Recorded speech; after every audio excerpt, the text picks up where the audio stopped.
Good morning. അപ്പം നമുക്ക് ഈ ചാപ്റ്ററിൽ ബാക്കിയുള്ളത് കോൺഫിഡൻസ് ഇന്റർവെലിന്റെ ഇതിൽ ബാക്കിയുള്ളത് ബൈനോമിയൽ പോപ്പുലേഷന്റെ എങ്ങനെയാണ് കാണാമെന്നാണ്. അപ്പൊ അവിടെ പി ഡാഷ് എന്ന് പറയുന്നത് എക്സ് ബൈ എൻ എന്ന് പറയുന്നത് സാമ്പിളിന്റെ ഒരു ഇതാണ്, കുറച്ച് സാമ്പിൾ ആണ്, ഈ രൂപത്തിലാണ് ഉള്ളത്. എൻ ആണ് അവിടുത്തെ സൈസ്, സാമ്പിൾ സൈസ്.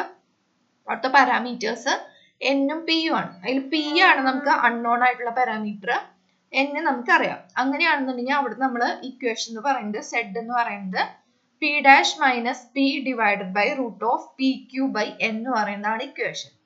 അപ്പോൾ ബാക്കി സെയിം നമ്മൾ കാണുന്നത് പോലെ തന്നെ probability of mod Z less than or equal to Z alpha by 2 equal to 1 minus alpha.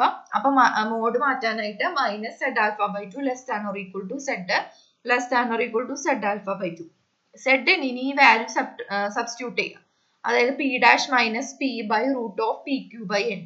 ആദ്യം root of P Q by N വെച്ച് മൾട്ടിപ്ലൈ ചെയ്യും, പിന്നെ പി ഡാഷ് വെച്ച് സബ്ട്രാക്ട് ചെയ്യും. അപ്പൊ നമുക്ക് മൈനസ് പിക്ക് കറസ്പോണ്ടിങ് കിട്ടും, നമുക്ക് പിക്ക് കറസ്പോണ്ടിങ് ആണ് കിട്ടേണ്ടത്. അപ്പൊ ഒന്ന് തിരിച്ചു കിട്ടും. അപ്പൊ നമുക്ക് കിട്ടണത് കോൺഫിഡൻസ് ഇന്റർവൽ എന്ന് പറയുന്നത് P dash minus Z alpha by 2 into root of P Q by N less than or equal to P less than or equal to P dash plus Z alpha by 2 root of P Q by N ആണ് കിട്ടുക. അപ്പോ ഇതാണ് 100 into 1 minus alpha percentage confidence interval. P dash minus Z alpha by 2 root of P Q by എന്നും P dash plus Z alpha by 2 root of P Q by N. ഇനി but since P is unknown we can replace P by Q, their unbiased estimators P dash and Q dash. Thus 100 into 1 minus alpha percentage confidence interval for P is P dash. നമുക്ക് P അറിയില്ലല്ലോ, ഈ equation നമുക്ക് P അറിയില്ല. അപ്പൊ അതുകൊണ്ട് തന്നെ നമുക്ക് Q വെച്ചിട്ട് റീപ്ലേസ് ചെയ്യാൻ പറ്റും. P dash Q dash വെച്ചിട്ട് റീപ്ലേസ് ചെയ്യാം Pനെയും Qനെയും.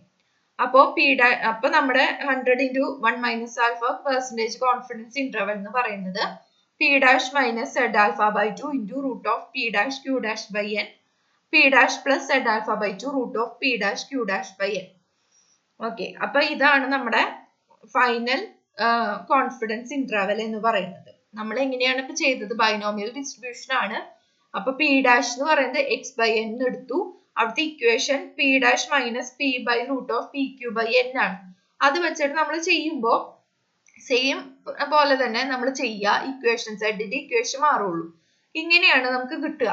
P dash minus Z alpha by 2 root of P Q by എന്നും P dash plus Z alpha by 2 into root of P Q by N. നമുക്ക് P അറിയില്ല, അപ്പൊ അതുകൊണ്ട് Q കണ്ടുപിടിക്കാൻ പറ്റില്ല. അപ്പൊ പി ക്യൂ നമ്മൾ റീപ്ലേസ് ചെയ്യും പി ഡാഷും ക്യൂ ഡാഷും വെച്ചിട്ട്. അപ്പൊ ഫൈനൽ നമുക്ക് കിട്ടുക P dash minus Z alpha by 2 root of P dash Q dash by N P dash plus Z alpha by 2 root of P dash Q dash by N ആണ് കിട്ടുക. ഇനി alpha എന്ന് പറയുന്നത് 0.05 ആണെന്നുണ്ടെങ്കിൽ സെഡ് ആൽഫ ബൈ 2ന്റെ value 1.96 ആണ്. അപ്പൊ അത് സബ്സ്റ്റിറ്റ്യൂട്ട് ചെയ്യുമ്പോൾ നമുക്ക് സെഡ് ആൽഫ ബൈ 2ന് 1.96 കൊടുത്ത് സബ്സ്റ്റിറ്റ്യൂട്ട് ചെയ്യുമ്പോൾ ഇങ്ങനെ കിട്ടും. നെക്സ്റ്റ് ആൽഫ 0.02 ആണെന്നുണ്ടെങ്കിൽ 2.326 ആണ് കറസ്പോണ്ടിങ് സെഡ് ആൽഫ ബൈ 2. അപ്പൊ അത് കൊടുക്കുമ്പോൾ നമുക്ക് ഇങ്ങനെ കിട്ടും. പിന്നെ ആൽഫ 0.01 ആണെന്നുണ്ടെങ്കിൽ സെഡ് ആൽഫ ബൈ 2 2.58 ആണ്. അത് കൊടുക്കുമ്പോൾ ഇങ്ങനെയും കിട്ടും. ഓക്കെ, നമുക്ക് നെക്സ്റ്റ് എന്ന് പറയുന്നത് ഡിഫറൻസ് ബൈനോമിയൽ. നമ്മള് അതായത് നോർമലിൽ പഠിച്ചല്ലോ ഡിഫറൻസ് മീനിന്റെ. അത് ഇതുപോലെ തന്നെ ബൈനോമിയലിന്റെ രണ്ട് ഡിഫറൻസ് വരികയാണെങ്കിൽ, അതായത് രണ്ട് ബൈനോമിയൽ പോപ്പുലേഷൻ ഉണ്ടാവും, P1 P2. അപ്പോ അതിന് corresponding P1 dash P2 dash Q1 dash Q2 dash അങ്ങനെയൊക്കെ ഉണ്ടാവും. അപ്പൊ ഇക്വേഷൻ എന്ന് പറയുന്നത് അവിടുത്തെ ഇക്വേഷൻ അപ്പോ P1 dash minus P2 dash minus ഇവിടെ P1 മൈനസ് P2 എന്നാണ് കേട്ടോ, അത് തെറ്റിയതാണ്. P1 minus P2 divided by root of P1 Q1 ബൈ N1 പ്ലസ് P2 Q2 ബൈ N2. നമ്മുടെ ഇക്വേഷൻ എന്ന് പറയുന്നത് ശരിക്കും മറ്റേത് ഒരെണ്ണം മാത്രമായിരുന്നു. അപ്പൊ P dash minus P by root of P Q by N ആയിരുന്നു. ഇവിടെ രണ്ടെണ്ണം വരും, ഡിഫറൻസ് ആണ്. അപ്പൊ P ഡാഷ് എന്നുള്ളടത്ത് P1 dash minus P2 dash minus P എന്നുള്ളടത്ത് P1 minus P2 divided by അടിയില് P1 Q1 ബൈ N1 പ്ലസ് P2 Q2 ബൈ N2 എന്ന് വരും. വേറെയൊക്കെ സെയിം തന്നെ, അതായത് സബ്സ്റ്റിറ്റ്യൂട്ട് ചെയ്ത് കൊടുത്ത് എഴുതുക. അപ്പൊ നമുക്ക് ഇവിടെ കിട്ടിയല്ലോ. ഇവിടെ കിട്ടിയതില് P1 ഡാഷിന് ഇതിന് പകരം P1 dash minus P2 dash എന്ന് വരും. ഇവിടെ P1 Q1 by N1 plus P2 Q2 by N2 എന്ന് വരും. കറസ്പോണ്ടിങ് Pക്ക് പകരം P1 മൈനസ് P2 എന്നാണ് വരിക. വേറെ വ്യത്യാസമൊന്നുമില്ല. അതിൽ നമ്മള് Z ആൽഫ ബൈ 2 1.96 ആവുമ്പോ ഉള്ളത് എഴുതിയിട്ടുണ്ട് ഇവര്. പിന്നെ നമ്മൾ പറഞ്ഞല്ലോ പിയും ക്യൂവും അൺനോൺ ആവുമ്പോ, അതായത് P1ഉം Q1ഉം P2 Q2 അൺനോൺ ആണല്ലോ.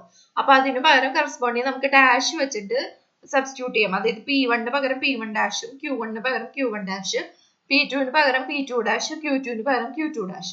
അത് നേരത്തെ നമുക്ക് ഇവിടെ നമ്മൾ അങ്ങനെ ചെയ്തല്ലോ. PQക്ക് പകരം P dash Q dash substitute ചെയ്ത് എഴുതിയല്ലോ.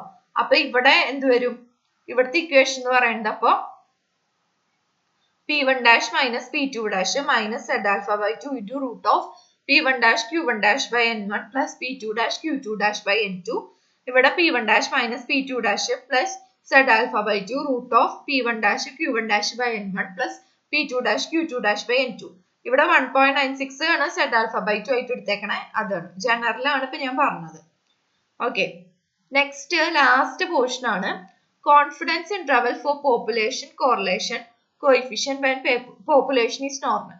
അതെ, പോപ്പുലേഷൻ കോറിലേഷൻ കോഎഫിഷ്യന്റിന് കറസ്പോണ്ടിങ് ആയിട്ടാണ് നമ്മൾ കോൺഫിഡൻസ് ഇന്റർവൽ കാണുന്നത്. നോർമൽ ആണ്. അപ്പൊ അവിടുത്തെ സ്റ്റാറ്റിസ്റ്റിക് എന്ന് പറയുന്നത് R minus P divided by root of 1 minus R square by n minus 2. അടുത്ത ഡിസ്ട്രിബ്യൂഷൻ n മൈനസ് 2 ആണ് n ആയിട്ട് വരുന്നത്. സാമ്പിളിന്റെ സൈസ് സ്മോൾ ആണ്. സെയിം തന്നെ, സ്റ്റാറ്റിസ്റ്റിക് മാറുന്നുള്ളൂ, ചെയ്യുന്ന പ്രൊസീജിയർ സെയിം തന്നെ. അതായത് mod T less than or equal to T alpha by 2 equal to 1 minus alpha. അതായത് minus T alpha by 2 less than or equal to T less than or equal to T alpha by 2. ടിക്ക് ഇത് substitute ചെയ്തു R minus P by root of 1 minus R square by n minus 2. Pick corresponding ആണ് നമുക്ക് കാണേണ്ടത്. അപ്പൊ ആദ്യം 1 minus root of 1 minus R minus 2 by n minus 2 വെച്ച് multiply ചെയ്തു. മൈനസ് ആർ വെച്ചിട്ട് സബ്ട്രാക്ട് ചെയ്യുമ്പോൾ നമുക്ക് മൈനസ് പിക്ക് കറസ്പോണ്ടിങ് കിട്ടും. വീണ്ടും മൈനസ് എടുക്കുമ്പോൾ നമുക്ക് പിക്ക് കറസ്പോണ്ടിങ് ആയിട്ട് കിട്ടും. അപ്പൊ നമുക്ക് കിട്ടണതെന്ന് പറഞ്ഞു കഴിഞ്ഞാൽ R minus T alpha by 2 root of 1 minus R square by n minus 2 R plus T alpha by 2 root of 1 minus R square by n minus 2. ഇതാണ് നമ്മുടെ 100 into 1 minus alpha percentage confidence interval എന്ന് പറയുന്നത്. Okay, അപ്പൊ നമുക്ക് എല്ലായിടത്തും statistic മാത്രമേ മാറുള്ളൂ, അല്ലെങ്കിൽ T അല്ലെങ്കിൽ സെഡിന്റെ വാല്യൂ മാത്രമേ മാറുള്ളൂ. ചെയ്യണത് സെയിം തന്നെയാണ്. അതായത് probability of mod Z less than or equal to Z alpha by 2 അല്ലെങ്കിൽ mod T less than or equal to T alpha by 2 equal to 1 minus alpha എന്ന് കൊടുക്കും. മോഡുലസ് മാറ്റാനായിട്ട് minus Z alpha by 2 less than or equal to Z less than equal to Z alpha by 2 എന്ന് എഴുതും. അല്ലെങ്കിൽ minus T alpha by 2 less than or equal to T less than equal to T alpha by 2 എന്ന് എഴുതും. T statistic ഏതാണോ, Z ആണോ T ആണോ, അതിന്റെ value substitute ചെയ്ത് കൊടുക്കുക. നമുക്ക് ഏതാണോ അൺനോൺ ആയിട്ടുള്ളത്, പി ആണോ അതോ മ്യൂ ആണോ, ഏതാണോ കാണേണ്ടത് അതിന്റെ വാല്യൂ കണ്ടുപിടിക്കുക. ആ രണ്ട് സൈഡും, അതാണ് കോൺഫിഡൻസ് ഇന്റർവൽ എന്ന് പറയുന്നത്. പ്രോബ്ലം ചെയ്യുമ്പോൾ ആൽഫയുടെയും ഈ വാല്യൂസ് എല്ലാം നമുക്ക് അൺനോൺ ആയിട്ടുള്ള വാല്യൂസ് എല്ലാം തന്നിട്ടുണ്ടാവും. അപ്പൊ ഈ ഇതില് നമ്മൾ അതിന് കറസ്പോണ്ടിങ് ഇപ്പൊ ആറും എന്നും ഒക്കെ സബ്സ്റ്റിറ്റ്യൂട്ട് ചെയ്യുമ്പോൾ നമുക്ക് ഇതൊരു നമ്പർ ആയിട്ട് കിട്ടും. അങ്ങനെയാണ് നമ്മൾ കണ്ടുപിടിക്കുക. ഓക്കെ, അപ്പൊ ഈ ചാപ്റ്റർ കഴിഞ്ഞു. നമുക്ക് ഇനി കുറച്ച് എക്സാമ്പിൾസും കൂടെ നോക്കാം. അപ്പൊ അത് കഴിയുമ്പോൾ ഈ ചാപ്റ്റർ കഴിഞ്ഞു. അപ്പൊ നമ്മുടെ ഫസ്റ്റ് മൊഡ്യൂൾ തീർന്നു. ഓക്കെ, അപ്പൊ ഫസ്റ്റ് മൊഡ്യൂളില് പഠിച്ചത് എന്താണെന്ന് മൊത്തത്തിൽ ഒരു സമ്മറി പോലെ, മൊഡ്യൂൾ സമ്മറി എന്ന് പറഞ്ഞ ഒരു വീഡിയോ പോലെ ഞാൻ ചെയ്യാം. അപ്പൊ നമുക്ക് ഫസ്റ്റ് മൊഡ്യൂൾ തീരും. കുറച്ചും കൂടെ എക്സാമ്പിൾസ് ഒക്കെ നോക്കാം. അപ്പൊ അതൊക്കെ കുറച്ചും കൂടെ എക്സാമ്പിൾസും കാര്യങ്ങളൊക്കെ നോക്കിയിട്ട് അവസാനിപ്പിക്കാം. എന്നിട്ട് നിങ്ങൾക്ക് ഒരു എക്സാമും കൂടെ എടുക്കണം. ഓക്കെ, അപ്പൊ നമ്മുടെ ഫസ്റ്റ് മൊഡ്യൂൾ തീരും. ബാക്കി അപ്പൊ അടുത്ത ക്ലാസ്സിൽ എടുക്കാം. Thank you.